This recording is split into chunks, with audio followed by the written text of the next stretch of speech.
Good morning everyone, my name is Simon Groom and I'm Director of Exam Training and Practical Guidance here at Tolley.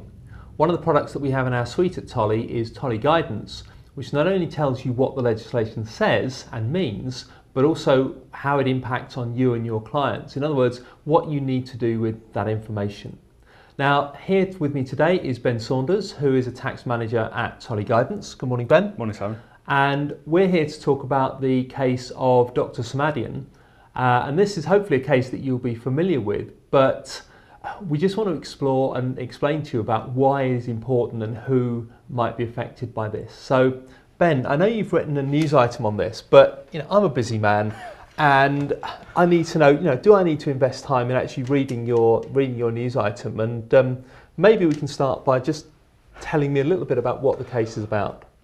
Well, firstly, I think you do need to invest the time reading my news item, but the case is potentially very wide impacting. It relates to business mileage, so travel expenses between a place of business that is home and a place of business that is not home. So it's basically involving travel to and from a home office for a self-employed trader. And I imagine that's going to have quite a wide impact because there's a lot of people who will be doing that. I mean, what essentially did the case turn on? I understand there was some reference to Mallow and Drummond. That's right. Essentially, this is the first time we've seen Mallow Drummond apply to travel expenses. Mallow Drummond, obviously, being a case involving clothing, deciding that there was an inherent duality of purpose, wasn't it? Yeah, that's right. So how does that? So are they saying that when you're travelling to another place of business or back to home, there's some sort of duality of purpose? That's right. So any travel involving home is essentially a bit like travelling for employment purposes. So the purpose of the journey is to live away from where you have another place of business. But how can at the end of the day, are you going to have to record? Yes, that's right. This is one of the problems going forward, and one of the reasons why you need to talk to clients about it now is that this is going to affect record keeping.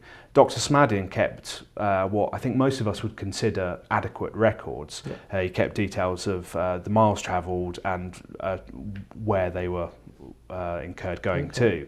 But what he didn't have, and why the tribunal had to infer his purpose, was the fact that he didn't record actually what his purpose in the journey was.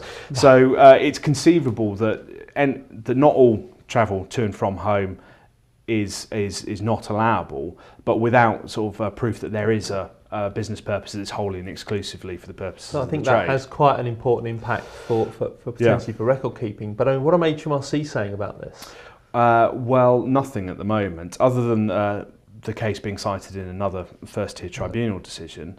HMRC haven't mentioned it, which is a bit of a concern, because this affects people who have filed returns which are now, strictly speaking, incorrect on the basis of the Samadian decision, but obviously were filed before the Samadian decision. So returns which are open to inquiry and potentially returns which are under inquiry. And I suppose it all relates to whether they consider it to be, or what the prevailing practice was at the time, and whether this is a change in prevailing practice. So I think we do need to see what they say, don't they? Yes. Okay. Yes. I certainly think you've given me enough information there to suggest that I need to have a look at this in a bit more detail, and I hope we've given everyone else an idea that they do too. If you do want to have a look at this in a bit more detail, you can access the news item that we've been talking about, and there'll be instructions at the end of this recording about how you can get that. But it could well have quite an important impact on a number of clients, particularly the record keeping aspects that we've been talking about. So I hope you found this useful, and thank you very much for watching, and goodbye.